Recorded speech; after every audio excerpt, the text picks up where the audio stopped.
Ada teman atau pendeta yang berkata begini, Tuhan berbicara, Roh Kudus bicara. Apakah benar itu dari Roh Kudus atau dari Tuhan? Welcome to Serious Case. Nah, teman-teman, pasti teman-teman mempunyai kenalan entah pendeta, entah mungkin dia itu gembala, atau mungkin dia itu teman sendiri, teman tongkrongan.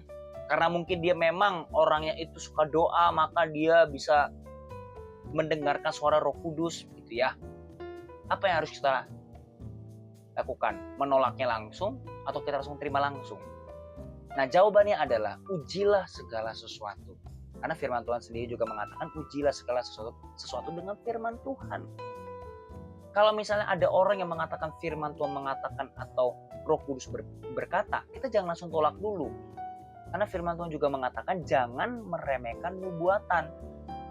Siapa tahu memang Tuhan mengutus dia untuk kamu. Karena apa? Karena memang dia peka dengan Roh Kudus. Jadi jangan langsung anti dulu.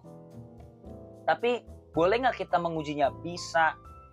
Salah satu cara mengujinya adalah pertama lihatlah kelakuannya dia. Kelakuan orang ini. Bukan berarti kalau kita ngeliat kelakuan orang ini, berarti orangnya itu udah sempurna. Enggak loh ya. Setiap manusia itu tidak ada yang sempurna termasuk saya. Pasti kita ada kelemahannya. Tapi setidak-tidaknya kita tahu nih di lingkungan teman-teman orang ini itu seperti apa. Namanya bersih enggak? Dikenal orang baik enggak? Kalau misalnya dia bilang Roh Kudus berkata, tetapi di lingkungannya orang taunya dia itu seorang yang suka pinjam duit, itu perlu dipertanyakan suara Tuhannya. Tapi kalau misalnya kita tahu ini orang memang baik, ini orang memang suka doa, terus tiba-tiba dia mengatakan Roh Kudus bicara, kamu akan begini, itu perlu dipikirkan dulu. Justru kita thank you dulu sama dia, thank you ya, sudah kasih tahu begini. Karena kalau sampai dia mengatakan Roh Kudus berkata tentang diri kamu harus begini, itu bukan berarti dia pengen pamer dengan dirimu. Apalagi kalau misalnya dia cuma mau berdua doang denganmu. Dia memang care dengan dirimu. Minimal berarti orang itu mendoakan kamu. Nah, jadi jangan langsung kita anti dulu. Atau mungkin ada pendeta di depan mimbar, ketika mungkin selesai firman Tuhan, dia langsung bilang Roh Kudus bicara, kamu akan begini. Kita jangan langsung, emang bener, emang begini. Kita jangan langsung begitu dulu. Tapi kita uji segala sesuatu itu. Gitu loh. Dan menguji di sini adalah tujuannya untuk mencari kebenaran. Bukan menguji supaya si pendeta ini atau si orang yang mengatakan Roh Kudus ini, itu kita lihat, oh ini pasti salah. Kita mencari kesalahannya, bukan mencari kebenaran orang ini ngomongnya benar atau enggak, dari Tuhan atau enggak.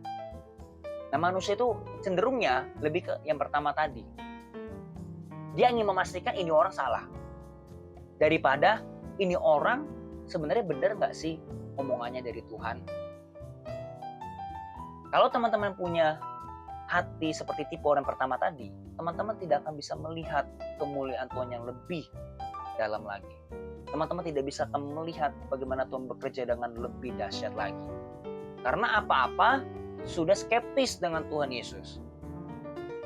Jadi intinya, kalau misalnya ada orang yang mengatakan Roh Kudus berkata, Tuhan berkata, jangan langsung tolak dulu, dan jangan langsung terima mentah-mentah. Ujilah dengan firman Tuhan. Itulah kenapa kita harus baca Alkitab setiap hari, dan itulah kenapa kita perlu untuk berdoa, supaya kita bisa menilai kita mendapatkan karunia membedakan roh. Apakah ini roh dari Tuhan, atau apakah ini roh yang cuma hanya aji mumpung saja supaya dia memanfaatkan saya. Oke? Jadi jangan sampai teman-teman terkecoh. Thank you and God bless you.